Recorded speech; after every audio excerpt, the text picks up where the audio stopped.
আসসালামু আলাইকুম। এই ভিডিওটির প্রথম পর্ব যারা দেখেননি অবশ্যই ভিডিও ডিসক্রিপশন বক্সে এবং কমেন্টের লিঙ্ক দেওয়া থাকবে। মূলত এই ফোনটার প্রবলেম হচ্ছে ফোনটি অন হয় কিন্তু ফোনের ডিসপ্লেতে লাইট আসে না। দেখতে পাচ্ছেন এখানে স্যামসাং লেখাটা ভাসতেছে, মানে গ্রাফিক্স ঠিক আছে কিন্তু লাইট আসে না। তো ইতিপূর্বে আমরা প্রথম পর্বে এই ফোনের কালার সমস্যা ছিল, সেই কালার সমস্যাটা সমাধান করেছি। এখন আবার দেখতে পাচ্ছি এই ফোনটাতে লাইটিং প্রবলেম রয়েছে। এখন আমরা lighting section step by step কাজ করব। সর্বপ্রথম আমাদের এই ফোনটির ডায়াগ্রাম সম্পর্কে বুঝতে হবে। আপনারা জানেন আমি যেভাবে ক্লাস করাই ছাত্রদেরকে এবং যেভাবে কাজগুলো শেখাই, প্রত্যেকটা সেকশনের ডায়াগ্রাম অনুযায়ী ডায়াগ্রাম আগে বুঝিয়ে এবং কিভাবে কি সমস্যা বিস্তারিত সবকিছু হাতে কলমে সবকিছু বোঝানোর পর তারপর আমরা প্র্যাকটিক্যালি আবার ওইটা শিখিয়ে দিই। তো এইভাবে হচ্ছে সবচাইতে উত্তম শেখা। এর চাইতে সহজভাবে আর কোনো শেখার কোনো মাধ্যম নেই। তো যাই হোক, এখানে আমাদের এটা হচ্ছে ডিসপ্লে কানেক্টর। এখানে টোটাল 3টা লাইন রয়েছে। একটা হচ্ছে ক্যাপসি এবং একটা হচ্ছে এলইডি ক্যাথোড এবং একটা হচ্ছে এলইডি অ্যানোড। অ্যানোড হচ্ছে লাইটের পজিটিভ লাইন এবং এটা হচ্ছে লাইটের নেগেটিভ লাইন। এবং ক্যাপসি হচ্ছে ডিসপ্লের কালার যদি ঠিকঠাক থাকে তাহলে ডিসপ্লে একটা সিগন্যাল মোবাইলকে পাঠাবে, মাদারবোর্ডকে পাঠাবে। এই সিগন্যালটা যখন লাইটিং আইসি পাবে তখন লাইটিং আইসি কাজ করা শুরু করবে, তাছাড়া লাইটিং আইসি সে কাজ করবে না। সুতরাং ক্যাপসি লাইনটা যদি কোনোভাবে মিসিং হয়ে যায় তখন কিন্তু আপনার ফোনের লাইটিং প্রবলেম হতে পারে। আচ্ছা, তারপর এখন সর্বপ্রথম আমাদের যে করণীয়, এখানে দেখতে পাচ্ছেন যে বুস্ট কয়েল রয়েছে, ডায়োড রয়েছে, ক্যাপাসিটার রয়েছে, রেজিস্টর রয়েছে, কয়েল রয়েছে। তো এই যে কম্পোনেন্টগুলো এগুলো আমাদেরকে মেপে তারপর দেখতে হবে কোনটা কি সমস্যা। যদি মাপার পরে কোনো ধরনের প্রবলেম যদি আমরা না পাই তখন আমরা একটা জিনিস খেয়াল করেন, এই জায়গা থেকে এই পর্যন্ত আমাদের লাইন কোনো ধরনের সম্পৃক্ততা আছে কিনা। বাজার মোডে আমরা এখান থেকে এই পর্যন্ত লাইন ট্র্যাকিং করে দেখব। যদি কোনো বিপ না আসে তাহলে হচ্ছে এই লাইনটা নষ্ট হবে, আর যদি বিপ আসে তাহলে বুঝতে হবে এই লাইনটা ভালো। এবং ক্যাথোডের যে লাইনটা, ক্যাথোডের লাইনটাও এইখান থেকে এই পর্যন্ত যদি বিপ আসে তাহলে ভালো, আর যদি বিপ না আসে তাহলে নষ্ট। তো কম্পোনেন্ট চেক করার পাশাপাশি আমরা লাইন ট্র্যাকিং করে দেখব যে আমাদের লাইনগুলো মিসিং হয়েছে কিনা। এবং পাশাপাশি হচ্ছে যদি আমরা কোনো ধরনের প্রবলেম না পাই সেক্ষেত্রে বুস্ট কয়েলটি আমরা একবার বা দুইবার চেঞ্জ করে দেখব। তারপরও কাজ না হলে আমরা লাইটিং আইসিটি চেঞ্জ করব। ওকে, তো সর্বপ্রথম আমরা কম্পোনেন্টগুলো মাপবো।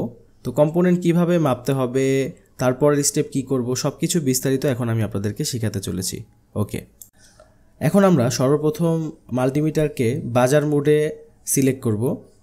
এখানে আমরা লাইট জ্বালিয়ে এখান থেকে বাজার মোড সিলেক্ট করলাম।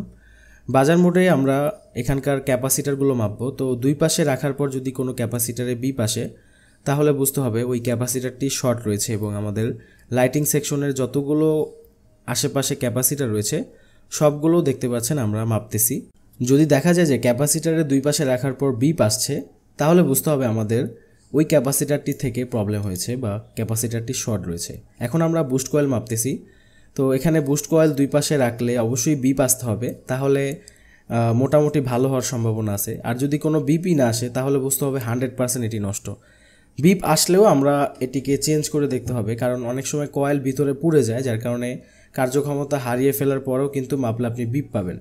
তো এখানে কিন্তু আমরা কোনো বিপ টিপ পাচ্ছি না। নিঃসন্দেহে বলতে পারি যে এই বুস্ট কয়েলটাতে ফল্ট রয়েছে এবং পাশাপাশি আরও কিছু ফল্ট থাকতে পারে। লাইটিং সেকশনটা এমন যে আসলে এক জায়গা থেকে সমস্যা হয় না, নানান জায়গা থেকে সমস্যা হয়। তো আমরা এখানে রেফারেন্স লাইনে ধরে তারপর হচ্ছে চেক করতেছি, বাট তারপরও এখানে কোনো ধরনের রেসপন্স আসছে না বা কোনো ধরনের রিডিং আসতেছে না। তাহলে বুঝতে পারলাম এখানে বাক কয়েল, তাহলে এখানে বুস্ট কয়েলের সমস্যা রয়েছে। এবার আমরা ডায়োড রেঞ্জে ডায়োড মাপবো এবং দেখব যে আমাদের ডায়োডে কোনো প্রবলেম আছে কিনা। এক পাশে আমাদের 165 রিডিং আসতেছে দেখতে পাচ্ছেন।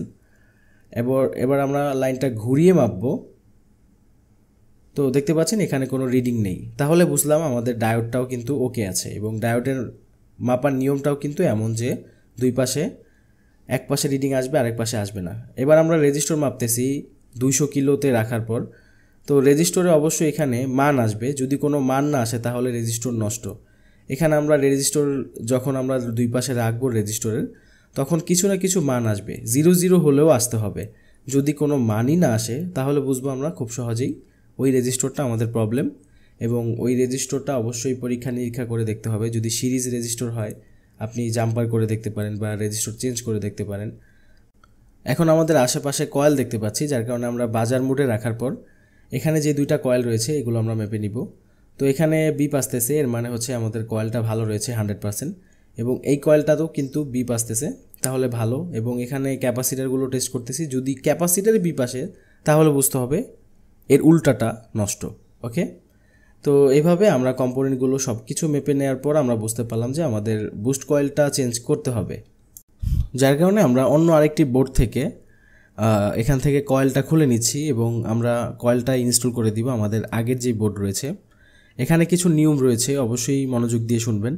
আপনি যে কোনো ফোন যদি বুস্ট কয়েলের প্রবলেম হয়, লাইটিং বুস্ট কয়েল, তাহলে যে কোনো স্যামসাং ফোন থেকে, স্যামসাং ফোনের যেই পাওয়ার আইসির পাশে যেই কয়েলগুলো থাকে সেই কয়েলগুলোর মধ্যে যে কোনো একটা লাগিয়ে দিলে কিন্তু হয়ে যাবে। অবশ্যই ফোনগুলো আপনার একটু আপডেট লেভেলে, যেমন এ সিরিজ, এম সিরিজ, এস সিরিজের যেই ফোনগুলো রয়েছে সেই ফোনগুলোর বুস্ট কয়েলগুলো কখনোই মিস করে না। আপনি একটা ফোনে যদি প্রবলেম হয় লাগিয়ে দিবেন, দেখা গেল হয়ে যাবে। আর যদি আপনার কাছে এলসিআর মিটার থাকে সেক্ষেত্রে আপনি এলসিআর মিটার দিয়ে মেপে নিতে পারবেন। সাধারণত 15 মাইক্রো হ্যানরি থাকলে হচ্ছে সেটা লাইটিং সেকশনের জন্য কার্যকর হয়। কিছু কিছু ফোনের ক্ষেত্রে আবার 10 মাইক্রো হ্যানরিও থাকতে পারে। তো এখানে কয়েলটা যে কোনোভাবেই হোক না কেন উঠিয়ে ফেলতে হবে। কয়েলটা এখান থেকে ওঠানোর পর এখন আমরা আরেকটা কয়েল, যেটা আমরা ইতিপূর্বে রেখেছিলাম, সেটা লাগানোর জন্য এখানে আইসির পেজ দিয়ে আমরা রাংটা ফিল আপ করে দিলাম, মানে বল করে দিলাম। এবার হচ্ছে আমরা জাস্ট এখানে বুস্ট কয়েলটা হিট করে ইনস্টল করে দিব। ওকে, এখন আমাদের আরও কিছু কাজ বাকি রয়েছে, জাস্ট বুস্ট কয়েল লাগিয়ে দিলেই কিন্তু হবে না। এখন আমরা ফোনের ডায়াগ্রামের ভাষ্য মতে এখানে আমরা যেই পিনের মধ্যে ধরেছি এবং যেই কয়েলের মধ্যে ধরেছি এখানে লাইনটা সম্পৃক্ততা থাকতে হবে। তো সম্পৃক্ততা থাকলে বিপ আসবে, অবশ্যই বিপ যেহেতু এসেছে এর মানে আমাদের যেই এলসিডির ক্যাথোডের লাইন, এই লাইনটা আমাদের এখানে ঠিকঠাক রয়েছে। এবার আমরা নিচের যে লাইনটা রয়েছে এটা হচ্ছে ডিসপ্লের পজিটিভ লাইন। তো লাইটিংয়ের পজিটিভ লাইনটাতে আমরা কোনো ধরনের সম্পৃক্ততা পাইনি, যদি পেতাম তাহলে অবশ্যই মাল্টিমিটারে বিপ আসতো।